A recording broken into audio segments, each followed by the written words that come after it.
Shalom Israel. Shalom Israel. First and foremost, I want to say all praises, honor, and glory to Yahweh Ba'Hashem Yahweh Shai. Double honors to the apostles and the elders of the house of David. Salutations to you brothers throughout the four corners of the earth, teaching the truth in righteousness and sincerity to you Israelite foreigners. Come back home to the truth. To those that passed away serving the Lord, the dead in Yahweh Shai shall arise first. All right. This lesson is on Lashawan Kodash. It's not really on Lashawan Kodash. It's actually about English.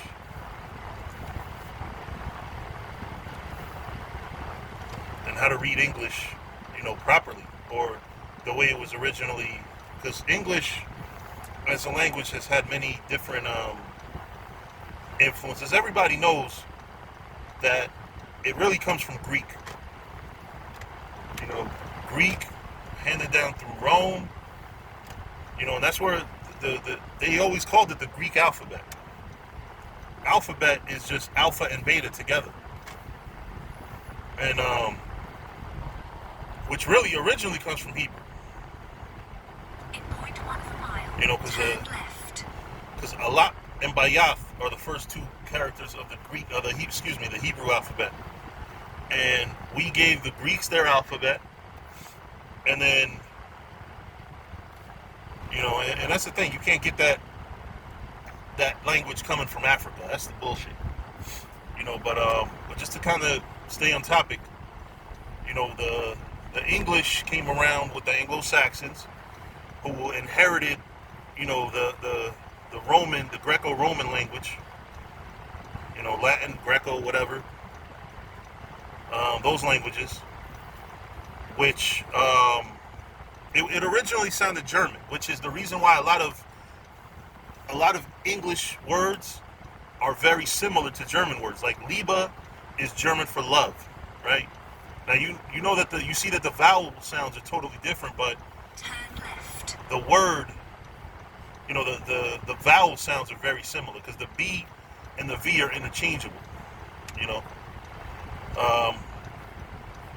because V is another word that wasn't an ancient, it wasn't created till late, into the English language. But anyway, so Liebe, what's another one? Thank you in German is Danke. So I'm not gonna go through all the whole fucking alphabet. Y'all get the point. English comes from German. That's why they talk about the Germanic tribes. The Anglo-Saxons were Germanic. So the language that was used in England was primarily of German derivation, which is of Latin, derived from Latin, which derived from Greek, which derived from Hebrew. And then, up until around maybe 1066 AD, 1066, you have the Battle of Hastings with William the Conqueror when the French conquered England.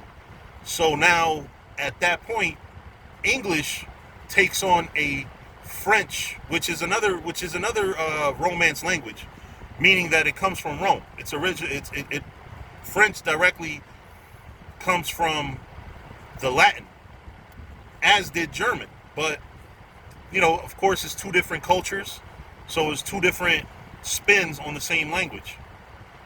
So then you have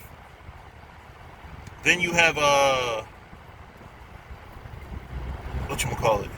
So now you have French influence in the English language, which, like I said, both of the languages really come from the same language, but because they were spoken by two different people in two different regions of Europe, they sounded different.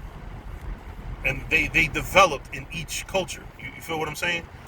So the Germans spoke a more, I guess, stern version of Latin, a more, I guess, harder sounding language. The French spoke a more soft sounding language. And that's how English came to sound more like French. You know what I mean? So that was William the Conqueror. This began a period called the Middle English. So a lot of y'all that think that the Bible was written in Old English, that's a lie. It was written in modern English. Because you wouldn't even be able to understand the English that was spoken in 1066. Because it was very German and very, very French at that point. It was becoming now French. You know, and that's why a lot of the English words, English military words, are French influenced. Lieutenant, commander, general. You know, the English military language was directly influenced by the French because of, you know, they conquered England in 1066 after the Battle of Hastings, where William the Conqueror defeated the British. And then, you know, language later on shifted. You know, then you got about maybe the 1600s. That's where English starts sounding like English. That's where you get the British English. So that's where you get the Bible, you know, written in English. You know, and you get things written, you know, Shakespeare. That's considered modern English. It's not Old English. Because if you listen to the British or the English that was spoken back then, it sounds a lot like the English that's spoken in England now. It's not that different. Maybe a few slang words. The accent, a lot of the stuff is pretty much the same. It's that when you get to America and you get the mixtures of a lot of different cultures, you know, that's where you get, you know, because now in America you have Spain influenced the way we speak here in America. You have English, you have the French, you know, so you have a lot of accents that kind of influenced, you know, the English. So now we don't talk anything like people do in England, you know. So when you read the Bible and you read these words in English, they weren't pronounced that way in the English that the Bible was originally written in, which was, like I said, is modern English. And to this day in England, they pronounce those words the way they did in 1607. So just to give examples, right? The word curve in English, in American English, curve, the U is silent. In England, the R is silent and has been silent. So the word in British English is curve or earth. The E and the A are silent, and we just pronounce the R and the TH. We say earth. In England, they say eth. In English, in American English, we say circle. In British English, they say circle. Seckle. I don't know. It's hard for me to pronounce. But you know, you get the point.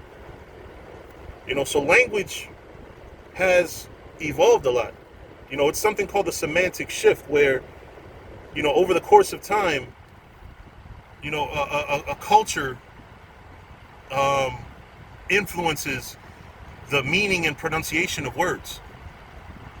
You know, so that's the reason why, you know, whatever curve, whatever word for curve was in the German, it's now curve. You know what I mean? So it could have sounded totally different with the same words in German. But because now we're in America, and America has been influenced by so many other different cultures and languages, ultimately everything, the funny part about everything is it's all influenced by Latin. Keep right. Which again was influenced by Greek, which was influenced by Hebrew. You know, but it's just so much different, and it's weird, the evolution of language. And we're just talking about languages that are of Shemite, you know, particularly Hebrew or Edom. We're not even talking about Sanskrit. We're not even talking, because a lot of words that are Germanic or even Latin, they also come from Sanskrit. You know, believe it or not, English has a Elamite ancestor. You know, when you read in a dictionary and you really look up a word, and sometimes you see the word pie in there, you think it. You know, I know a lot of you brothers know goddamn well it ain't talking about no fucking pie. The word, what pie means is Proto-Indo-European. So basically, the language that Proto-Indo-European is kind of like an ancestor to Sanskrit, which is the language that Elamites was speaking, Sanskrit. You know, so Greek, German, Latin, English, French, all that has East Indian roots. You know, actually, to be quite honest with you, I think that most of the language itself is not impacted by Hebrew. The alphabet is what's Hebrew. The spoken word, the spoken language, is what probably comes from Sanskrit in particular. You know, but you know, I just kind of wanted to give y'all something because you know, I went to college and I took classes such as Structure and Origin of the English Language, where I learned a lot of things that might be useful, might be useless, but Keep right. it doesn't hurt to know. You know, but In a quarter of a mile, turn left. ton. You heard my GPS? Because those of y'all, you know, you might not notice it or you might notice it, but my GPS has a British accent. She just said turn left. 0.1 of a mile, turn left. Ton. You heard it? That's a spirit. Like, you know, I'm making a point. You know what I'm saying? And you know, but that's what it is you have to, you know, I mean, it's not something you have to know. You know, it's not going to get you saved knowing the evolution of language. But like I said, it's something that could be useful for edification. You know, and to bring out to You people. have reached your destination. You know, and that's it. You know, so with that, I want to say all praises, honor, and glory to Yahweh Bahashem Yahweh Shai. Double honors to the apostles and the elders of the house of David. Salutations to you brothers throughout the four corners of the earth, teaching the truth and righteousness and sincerity. To you Israelite foreigners, come back home to the truth. To those that passed away serving the Lord, the dead in Yahweh Shai shall arise first. And lastly, you know, I just want to say that that's why we go into the Hebrew. And when we go into the Hebrew, we don't say Barak or Barak. We say Barak. Because the English ancestor of the British accent ancestor of the English language, they pronounce their A's like that. Haf. Bod. Not bad, but bod. You see? And really, most ancient languages do that. You know, it's English that kind of changes up all the fucking rules. You have a J sound. You know what I'm saying? You have and other languages, including Hebrew, have the J, not in it, but you have, you know, you have words like in Swahili, I believe it's Swahili. When you see a DI, that kind of makes a J sound, but it's not really J, it's DI. But you know how like British people speak with that kind of H sound at the end of D's? Like, you know what I mean? So it's Diallo. Diallo, like, you know what I'm saying? But it's not really Diallo, it's Diallo. I don't know how to explain it. Well, I don't know how to sound it out, rather. I know how to explain it, but I guess I would need a British person to pronounce it, or African to pronounce it to make it make sense. But anyway, just want to say all praises, honor, and glory to you. I already said that. Shalom.